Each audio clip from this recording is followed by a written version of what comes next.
Renforcer la coopération militaire entre le Mali et la Guinée est au centre d'une rencontre. Le sujet a été évoqué à la faveur du séjour du directeur des opérations planification au sein de l'état-major général des armées guinéennes. À suivre les détails dans cette édition. Le chef, dans la chronique culture et société, Alpha Maïga nous fait découvrir Al-Marga Mafé, cette recette culinaire à goût prononcé sans reproche. Mesdames, Messieurs, bonjour et bienvenue dans ce journal. Le chef de l'état-major général des armées vient de boucler une visite de commandement auprès des troupes à Tombouctou et à Taoudéni. Objectif, échanger sur la situation sécuritaire globale. Pour plus de détails, écoutons le chef d'état-major général des armées, le général de division Omar Diarra, est au micro de Cherfi Moulay Haïdara. L'objet de ma visite ici, c'est pour venir partager les informations avec lui. L'objet de notre visite de commandement périodique que nous sommes en train d'effectuer ici, c'était pour partager ces informations avec lui. Premièrement, le message que nous avons passé à nos éléments, c'est d'adresser les félicitations et les encouragements des hautes autorités de la transition à nos hommes. Et deuxièmement, c'est de rappeler un peu, partager avec nos hommes les événements qui ont eu lieu pendant les 8 derniers mois. Voilà, relative à la vie même de la nation, que les gens cherchent vraiment la vérité. Et troisièmement, il s'agit de rappeler notre mission. Notre mission, c'est de nous préparer, nous entraîner et faire la guerre. Et on fait la guerre vraiment pour avoir la paix. Et dans le cadre de la défense de l'intégrité de notre territoire, la protection des personnes et de leurs biens. C'est ce que nous avons dit à nos hommes, ce que je suis venu partager avec monsieur le gouverneur. Et troisièmement, parler des questions de cohésion, d'unité, de solidarité entre les hommes. C'est essentiel aujourd'hui dans la conduite de notre mission. Et l'autre point, on a parlé un peu des questions de discipline pour accompagner la montée en puissance de notre armée. Voilà les points que j'ai partagés avec mes hommes, le commandant de zone ici, et dont je suis venu partager aussi avec le gouverneur de la région de Taoudéni. Aujourd'hui, nous sommes en train de monter en puissance et nous sommes en train de solider notre puissance, notre montée en puissance. Je pense au moment venu, quand l'armée sera appelée pour soutenir pratiquement la région de Taoudéni, nous espérons être vraiment à hauteur de souhait. Une délégation d'officiers guinéens conduite par le directeur des opérations planification au sein de l'état-major général des armées guinéennes séjourne au Mali au menu des échanges, le renforcement de la coopération militaire entre les deux pays frères et pour faire face aux défis actuels. Dans la même veine, la Guinée demande l'expertise de nos femmes pour démarrer son école d'état-major. Le point avec Boubacar Kanouti. Le Mali et la Guinée élargissent leur domaine de coopération. Une délégation d'officiers guinéens est au Mali pour s'inspirer de l'exemple du Mali afin d'opérationnaliser une école d'état-major dans le pays de Sékou Touré. En somme, les deux pays conjuguent leurs efforts pour relever les défis auxquels ils sont confrontés. Nous ne pouvons que saluer l'excellence des rapports entre nos deux pays. Pour qui connaît l'histoire, la Guinée et le Mali, nous sommes un même peuple et il n'y a qu'une frontière imaginaire qui fait qu'on est séparés, mais rien ne nous sépare. Nous ne pouvons que nous appeler à mutualiser nos efforts de façon à atteindre nos objectifs face aux défis du moment. Une démarche bien appréciée par le commandement militaire du Mali. Les deux délégations ont saisi l'opportunité pour évoquer la situation sécuritaire dans l'espace sahélo-saharien, avec la diversification des partenaires du Mali pour plus d'efficacité. Une visite de courtoisie en marge de leur séjour au Mali, où j'étais venu voir le bataillon guinéen déployé dans le cadre de la MINUSMA. Donc ils ont exprimé le vœu de faire un passage à l'état-major général des armées, échanger sur certains aspects dans le cadre des défis du moment que nous connaissons. Nous sommes prêts à mettre à la disposition des forces armées guinéennes toute notre expertise pour les aider à rendre opérationnelle l'école d'état-major guinéenne qui vient d'être créée. Auparavant, la délégation guinéenne s'était rendue à Kidal pour encourager le contingent guinéen de la MINUSMA. Pour assainir leur cadre de vie, les populations de la commune 3 apportent leur touche. Ainsi, une activité d'assainissement a été lancée dans ce sens ce samedi à Wolofobo. Agibou Koulibaly nous en dit plus. Bamako, notre capitale, abrite à l'heure actuelle plus de 3 millions d'habitants. La commune 3, à elle seule, compte environ 176 000 habitants repartis entre 20 quartiers. Cette croissance démographique est accompagnée d'une prolifération sans précédent des ordures ménagères à travers les quartiers. Avec ce lancement de la campagne d'assainissement à Wolofobougou, les populations de la commune 3 veulent apporter leur pierre dans cette construction citoyenne. Nous faisons cette action citoyenne à Wolofobougou pour donner un bon exemple. L'assainissement nous protège contre les maladies. Nous souhaitons que cette action se pérennise. La jeunesse est mobilisée, les femmes, tout le monde s'y met dedans. Donc, ce que moi j'aimerais dire à la jeunesse surtout, l'assainissement est le socle de tout défi. Au nom des autorités de la transition, le représentant du ministre en charge de l'environnement se dit fier de cette action des populations de la commune 3. C'est ça le souhait, que la population prenne le devant par rapport à ces activités. C'est ce qui nous rassure beaucoup, parce que c'est dans ça qu'il y a la pérennité. Pour mener à bien cette activité d'assainissement, les initiateurs ont sollicité une vingtaine de camions bennes. Un mot de santé dans ce journal pour mieux outiller l'État malien à lutter efficacement contre les urgences sanitaires. Une session de 2 jours vient de se tenir à Tombouctou et Taoudeni. Cette initiative de Breakthrough Action et son partenaire, le SAID. La session renforcera aussi le dispositif communautaire en situation de crise sanitaire. Reportage Al-Mustafa Traoré. C'est à travers cette session de formation que Breakthrough Action cherche à renforcer les capacités des membres des plateformes régionales de Tombouctou et de Taoudeni pour lutter efficacement contre les risques sanitaires avec l'implication des communautés. L'objectif visé, c'est vraiment outiller les institutions de l'État malien pour que nous puissions pouvoir lutter efficacement contre toute urgence sanitaire. Et on voudrait également avoir la communauté au centre. Cet atelier de renforcement des capacités des membres des plateformes régionales permettra aux acteurs régionaux de mieux accompagner les communes à conduire un processus d'engagement communautaire efficace en situation de crise sanitaire. Et cette plateforme nationale Une Seule Santé regroupe 4 départements clés, plus les autres départements opérationnels. Et c'est pour pouvoir lutter efficacement contre les risques. Le gouverneur de la région de Tombouctou réitère tout son engagement à soutenir les plateformes régionales dans la communication des risques et l'engagement communautaire avec l'appui technique et financier des partenaires. À la fin de cette formation, les participants vont former les agents des districts sanitaires en communication des risques pour prévenir toute nature de danger. Les membres de l'Association pour le développement de la commune de Témira dans la région de Gao ont tenu une assemblée générale. L'ordre du jour porte sur le renouvellement du bureau existant et l'analyse du bilan au cours des 2 ans de service. Mariam Koulibaly.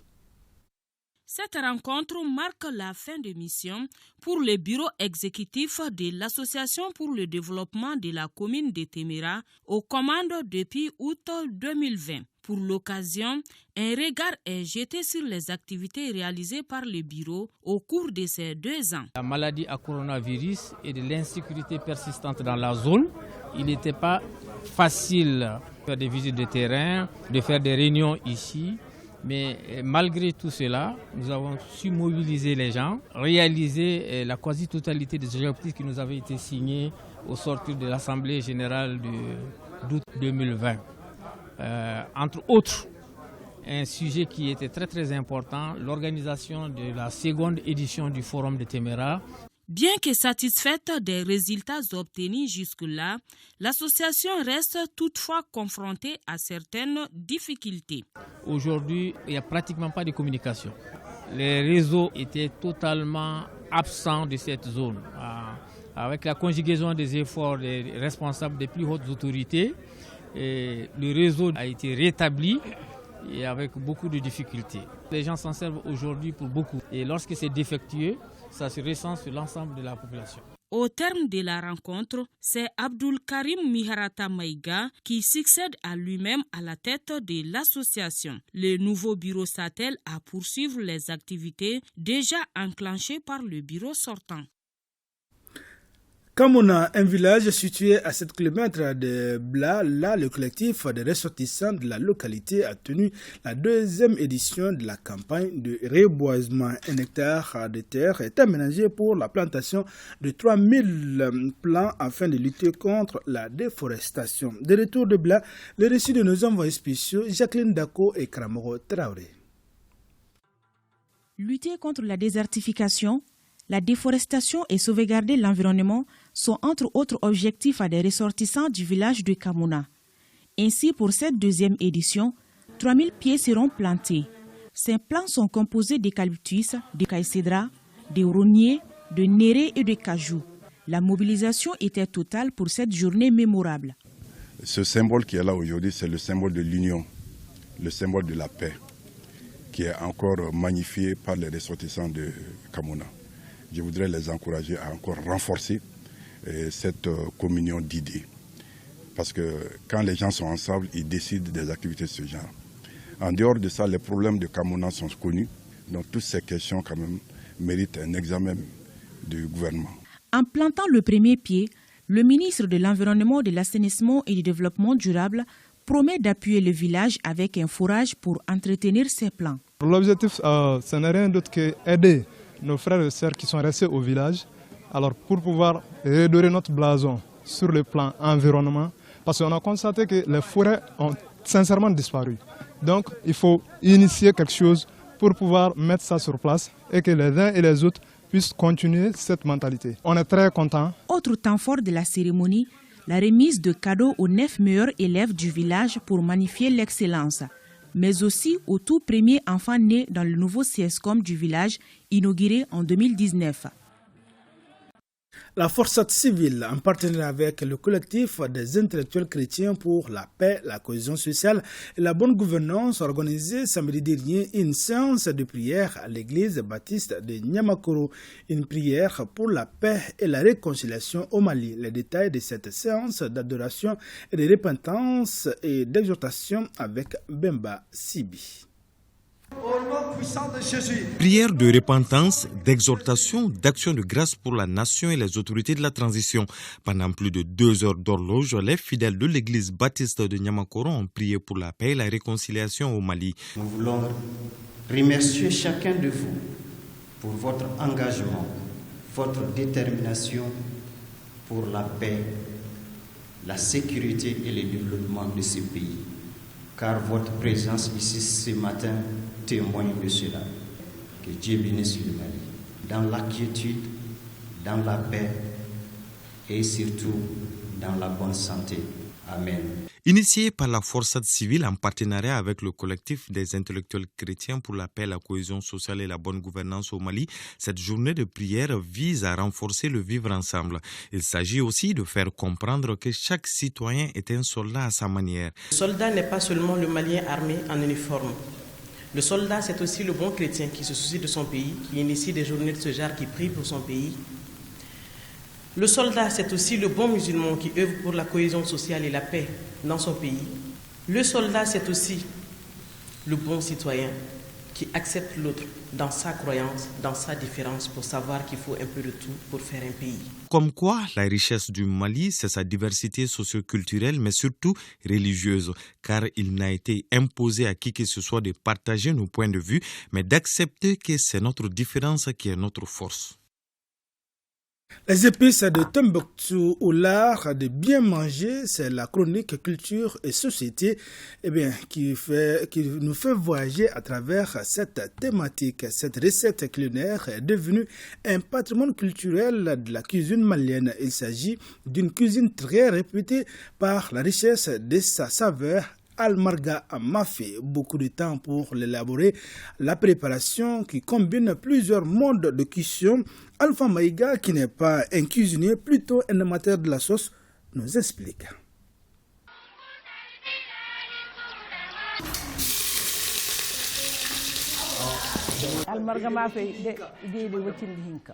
Dede Wekindi Hinka, ou les 12 condiments nécessaires pour la préparation de la sauce almargamafa, est une spécialité purement culinaire de la ville de Gundam, région de Tombouctou. La recette est empruntée par Tombouctou lors d'une visite de l'empereur du Mali, Kankou Moussa, pendant son voyage vers la Mecque. La plupart des condiments sont d'origine maghrébine, dès que c'est des conditions qui nous viennent du Maghreb. Les tawatal basal halawa mafadji, tout ça là. Donc c'est l'influence de la conquête marocaine, l'occupation marocaine. Depuis lors, cette recette culinaire est devenue un patrimoine culturel de la cuisine malienne, car elle évoque un grand banquet dans beaucoup de foyers du nord du pays. Almargamafé est un plat très spécial pour les Tomboxiens. C'est un plat qu'on prépare généralement durant les grands événements, les baptêmes, les mariages, cérémonies de turban ou tout grand rassemblement. Mais qu'on est libre aussi de préparer selon sa convenance chaque fois que tu veux. On peut même vouloir classer au patrimoine immatériel de l'UNESCO, parce que ce sont quand même des recettes qui ont fait impact, parce que leur spécialité dans ce domaine est tellement grande que pendant le mois de le Mawlud, il y a une spécialité qu'on appelle Al-Moudoufr. C'est le toukassou. On peut faire, rien qu'avec le blé, 11 plats différents. Et pour diversifier, on fait un 12e plat à base de riz, c'est le sinassar. Et sinassar veut dire 12, c'est le 12e plat qui est fait à base de riz. Donc c'est pour dire qu'il y a cet art qui est là. La sauce aux 12 épices almargamafé réunit des ingrédients d'origine diverses. Aux produits locaux, viande et beurre de vache, s'ajoutent les dattes, la cannelle, les clous de girofle, l'anis, le cumin et la mousse de fougère en provenance du Sahara et du Maghreb. S'agissant des ingrédients soudano-sahéliens, il faut noter les tomates, les oignons frais et séchés, le poivre et le piment. La particularité, d'ailleurs, ces derniers temps, ça a beaucoup diminué. Avec les rajouts de cubes magie et autres, là, ça dénature un peu. Et puis, dans le temps, on fait essentiellement avec les outils traditionnels. Quand on fait dans la marmite en terre cuite, ça ne peut pas avoir le même goût que dans la marmite en fer. Une grande diversité de produits locaux, un grand nombre d'ustensiles et beaucoup de temps sont en effet nécessaires pour élaborer ce mets complexe qui combine souvent plusieurs modes de cuisson. Les toukassou se préparent avec la viande de bœuf ou avec de la viande de mouton. Mais attention, il faut faire tout pour que la viande soit tendre. Car même lorsque la viande est tendre, la cuisson prend 1 à 2 heures d'horloge. De préférence, une viande très fraîche. Car si la viande est dure, ça va jouer sur la qualité de la sauce.